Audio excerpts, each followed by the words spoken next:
My name is Prayasi and I am 35 years old. I had very dark skin and had gained a lot of weight, which made it difficult for me to find a match for marriage.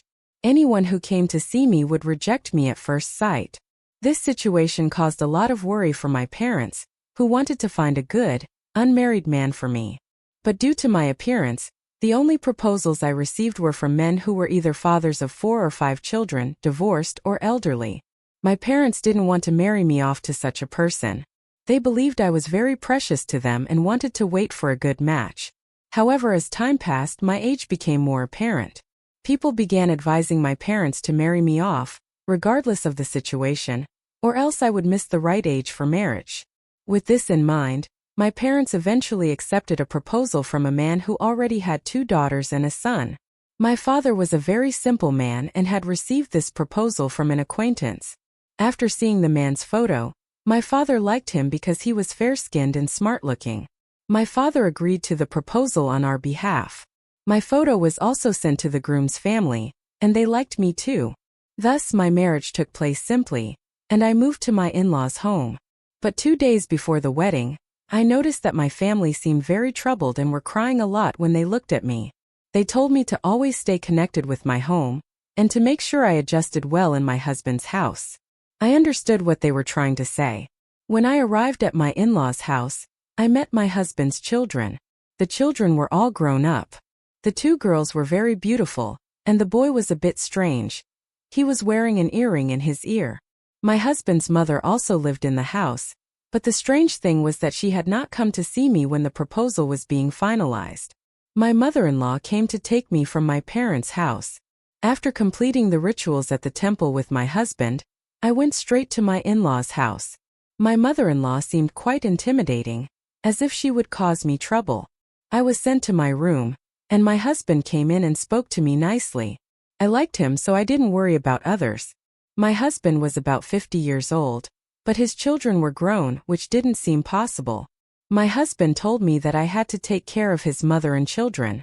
He also told me that he goes to the gym and takes care of himself regularly.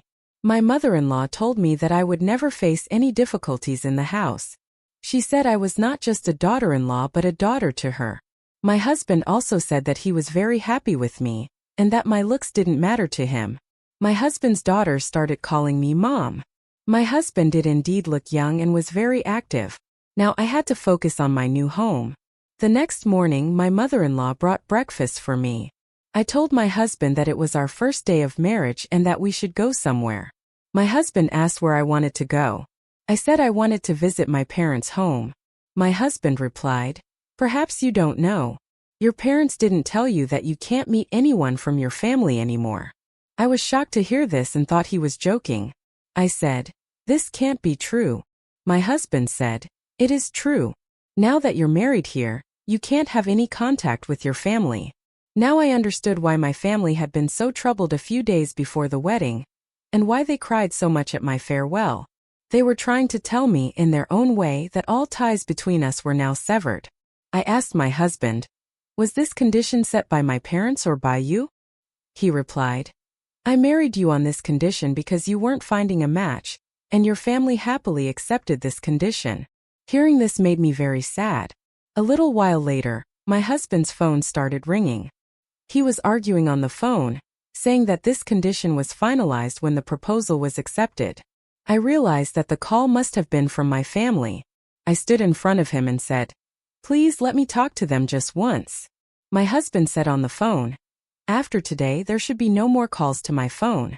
If you call again, I'll divorce your daughter and send her back." With that he hung up the call. I asked him, "Why did you do that?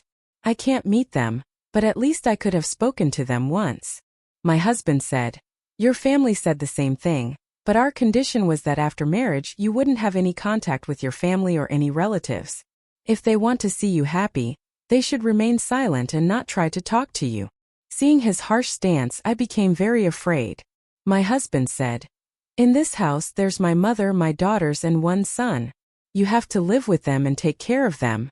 That's your duty." I said, "I will fulfill my duty as a wife, but a daughter cannot be separated from her parents. Please just once let me talk to them on the phone. I will never forget your kindness." My husband didn't listen to anything I said, and I went to the room crying. I was in terrible shape from crying so much. If they did this to me on the first day, what would happen next? After a while, my husband came into the room and tried to calm me down. He said, "Don't worry. I'll let you talk to them on the phone, and I'll even let you meet them, but when the right time comes." "Not now." I asked, "When will the right time come?" He said, "When the time is right, I will take you there myself. But for now, just take care of the family members. I have to go out for some work." My husband left the house, and my mother-in-law came and sat with me. She kept me busy by talking to me.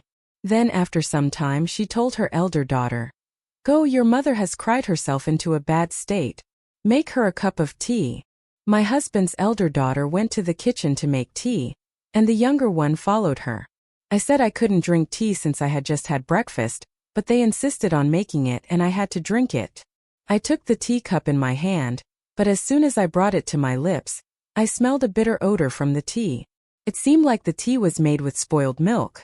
I said, "This tea smells strange." My mother-in-law replied, "We wouldn't serve you tea made with spoiled milk. Maybe the milk was left open in the fridge, and it absorbed some smell." Then my husband's younger daughter said, "If you really loved us, you wouldn't smell anything bad in this tea but only fragrance. The tea in our house is famous in the neighborhood." I was forced to drink the tea.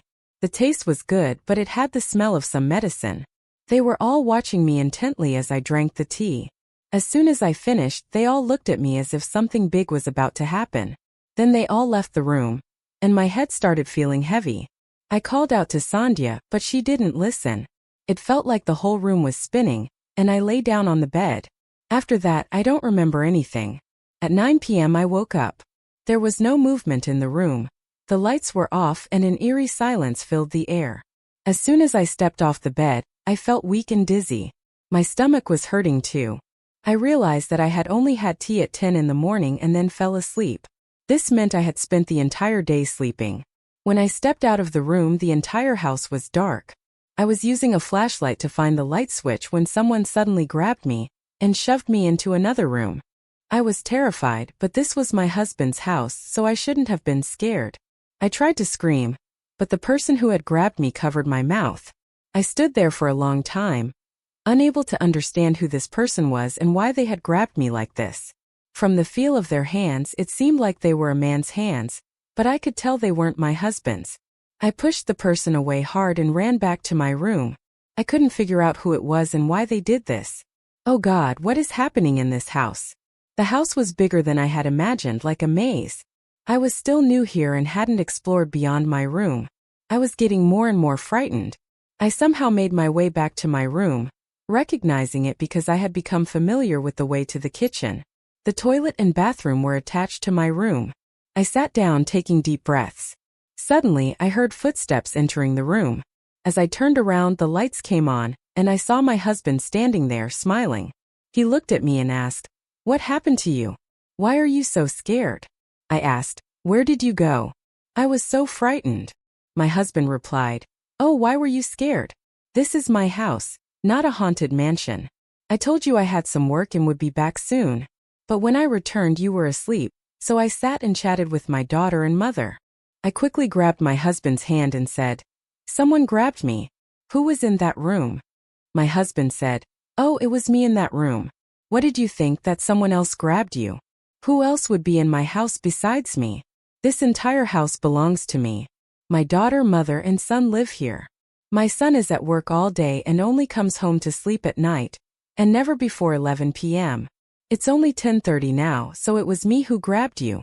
I said, "If it was you, why didn't you tell me? You know how scared I was." Hearing this, my husband started laughing loudly and said, "I was just trying to scare you." The way my husband spoke, it seemed like it really was him who had grabbed me. For now, I believed him and felt relieved that it was just a joke. Maybe I had mistaken his hands because I hadn't spent even a full day with him yet. As soon as my husband entered, he said, "Come on, have your dinner." "I've already eaten." I said, "I'm not hungry, but I have a headache and I feel very weak." My husband replied, "All right, I'll make you some tea. Tea will help with the headache." I said, "No, I don't drink much tea. I don't feel like having it." My husband insisted. All right, then I'll make you some coffee. It'll help you feel better. I refused and said, I don't want anything. But strangely, my husband still brought me coffee. I said, I don't want to eat or drink anything. For some reason, ever since I came to my in-laws' house, I haven't felt hungry or thirsty. My husband said, I'm not listening to you. You have to drink the coffee I made. I found his insistence odd, but I drank the coffee. And just like in the morning, I fell asleep again and woke up the next day. I started to think that there must be something in the coffee that was making me so sleepy. When I woke up the next morning, I was furious because it was already 10 a.m. How could I have slept so much? The thought was driving me crazy. It wasn't normal to sleep this much. I realized that they were adding something to what I was drinking, making me sleep excessively and feel increasingly weak. I decided that from now on, I wouldn't eat or drink anything given to me by anyone else. I started cooking for myself. The next morning when I woke up, I did all the household chores myself. The house was as eerily quiet as usual. My mother-in-law and the daughters never left their rooms. My husband and his son left for work in the morning and only returned at night. My condition was worsening day by day. I was so weak that I could barely do anything. I kept wondering what was happening to me. Even though I wasn't eating or drinking anything from them anymore, I was still feeling incredibly sleepy. I decided to fast on Tuesday, but I was too weak to do so. Still, I kept the fast. I didn't drink water or eat anything from the house. The strange thing was I didn't feel sleepy at all that day, and no one bothered me. I was waiting for my husband to return because I was wide awake. Otherwise, I would never know when he came home and what he did. I prepared to break my fast and dressed nicely, standing near the door. Then I remembered something and went back to my room. By the time I returned, my husband had entered the house, and his daughters had taken him to another room. I was surprised that instead of talking to me, he went to his daughter's room. I stood by their door. Inside, my husband, his daughter, and his mother were present. I started knocking on the door loudly. After a while, my husband opened the door looking angry. His anger was evident in his eyes. As soon as he saw me, he said, "Have you gone mad? Why are you knocking so loudly? I told you not to leave your room. What are you doing here?" I said, "This house is mine too. Why should I stay in just one room?" My husband replied, "Stop talking nonsense and go back to your room." I said, "I want to sit and talk with you all too." My husband said, "This room belongs to my daughters, and right now I'm talking with my mother and daughters." He pushed me away and said, "Go to your room. I'll come to your room when I have time to talk to you." I was shocked that my husband only had time to talk to his daughter and mother at night. I stood there and he shut the door in my face. Faint murmurs started coming from inside. I pressed my ear against the door, trying to listen, but I couldn't make out anything. Then I slowly tried to open the window. The window cracked open slightly, and I could clearly see what was happening inside. I saw about 6 people in the room. 2 of them were my husband's daughters, and there was a heavy-set woman whom I recognized as my mother-in-law. My husband and his son were also there. But there were only 5 members in our household. Who was the 6th person? I tried to figure it out, but I couldn't recognize him. I noticed that the man was handing over a bundle of cash to my husband. I couldn't clearly see the man's face. Silently, I returned to my room, thinking about what was happening in the house. A little while later, my husband came into the room and tried to speak to me sweetly. But strangely, he was holding a cup of coffee in his hand.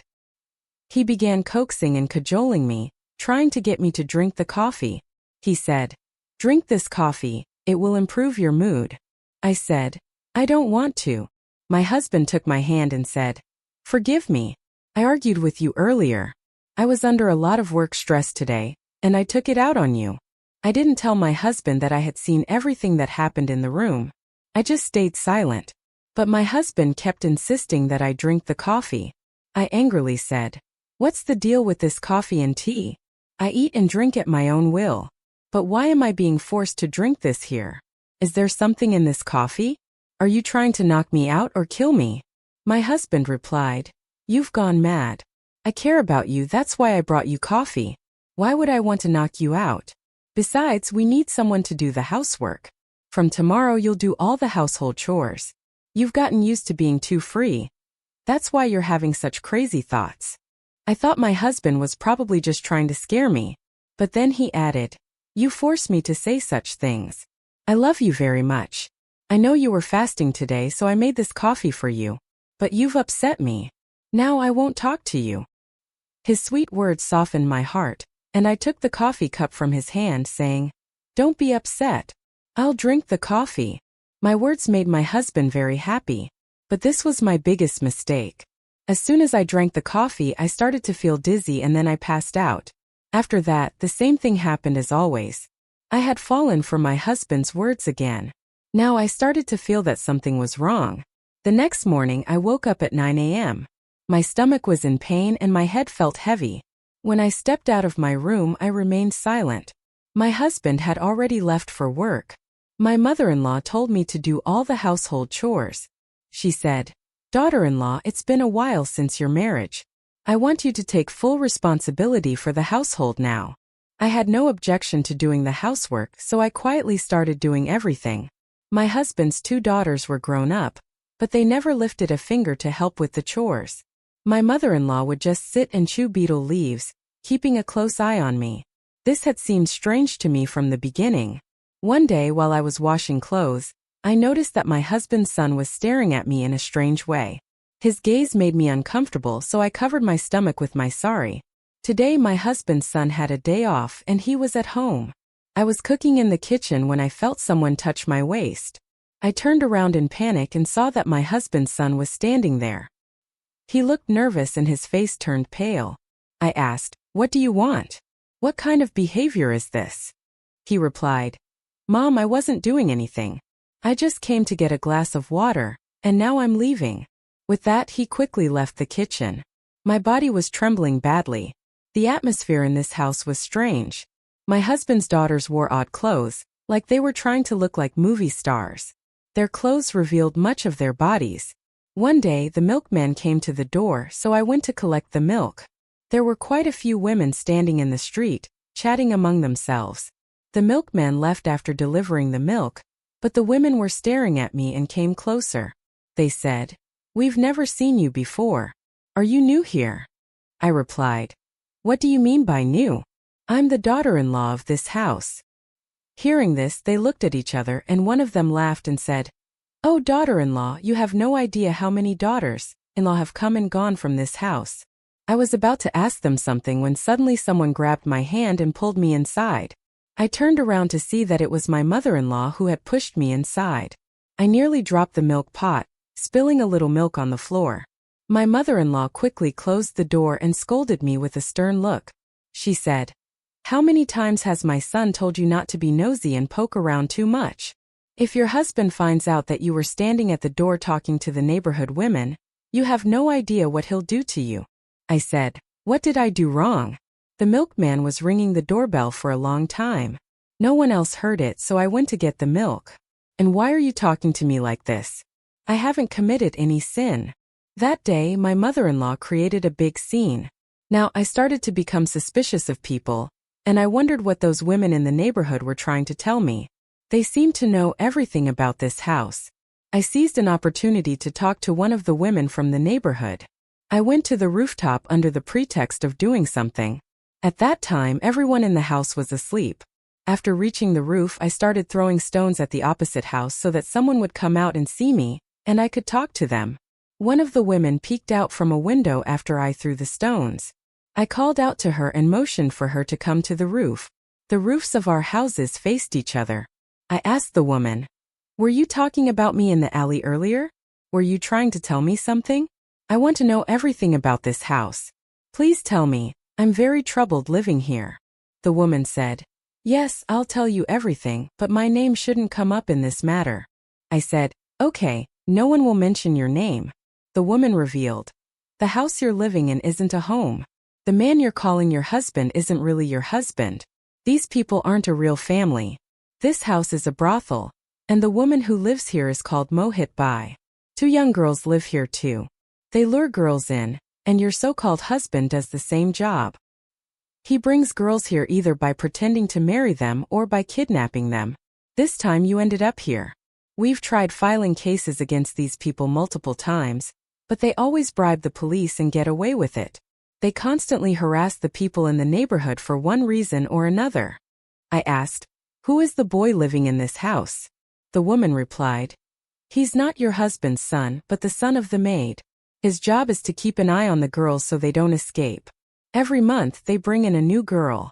I asked, "What do they do to the girls they bring here?" She said, "You don't know? Every girl who comes here is sold." Hearing this, the ground slipped from under my feet. She continued, "These people are very dangerous. We, the people of this neighborhood, know all about them. They drug the girls at night, and while the girls are unconscious, they are sold off. When they wake up, they have no idea what happened to them." I was drenched in sweat. The woman warned me, "Leave this place as soon as you can, or they won't spare you either." It became clear to me that this wasn't a family home, but a gang that tricks girls and sells them. I resolved not to tolerate this. I went to my room, quietly took my husband's phone and called the police. I told them everything and asked them to come at night since my husband usually came home around 10 p.m., and everything happened a couple of hours after that. The next day my husband handed me a cup of coffee. I took it with a smile and pretended to drink it. Secretly, I threw the coffee away and pretended to sleep. I had arranged for the police to come at night. As soon as someone entered my room and started touching me, the police raided the place and caught them red-handed. The police arrested all of them. I went back to my parents' house, and when I told them everything, they were deeply ashamed. They said, "We had suspicions from the day that boy set the condition that we shouldn't have any contact with our son anymore. But we never imagined he could stoop this low." For now, those people were arrested, and I had returned to my parents' home. To this day, I haven't married again, and the thought of marriage terrifies me. I'm living with my parents, taking care of them as they've grown very old. I'm educated and making a living through a job. Since that day, I've preferred this life. I urge all of you to thoroughly investigate the groom's family before marrying your daughters. Some parents are so desperate to marry off their daughters that they hand them over to just anyone, but I don't want what happened to me to happen to any of you. Be cautious of such deceitful people. Friends, I hope you liked our story. If you did, please like the video, subscribe to the channel, and hit the notification bell so you'll be the first to know when the next video is out.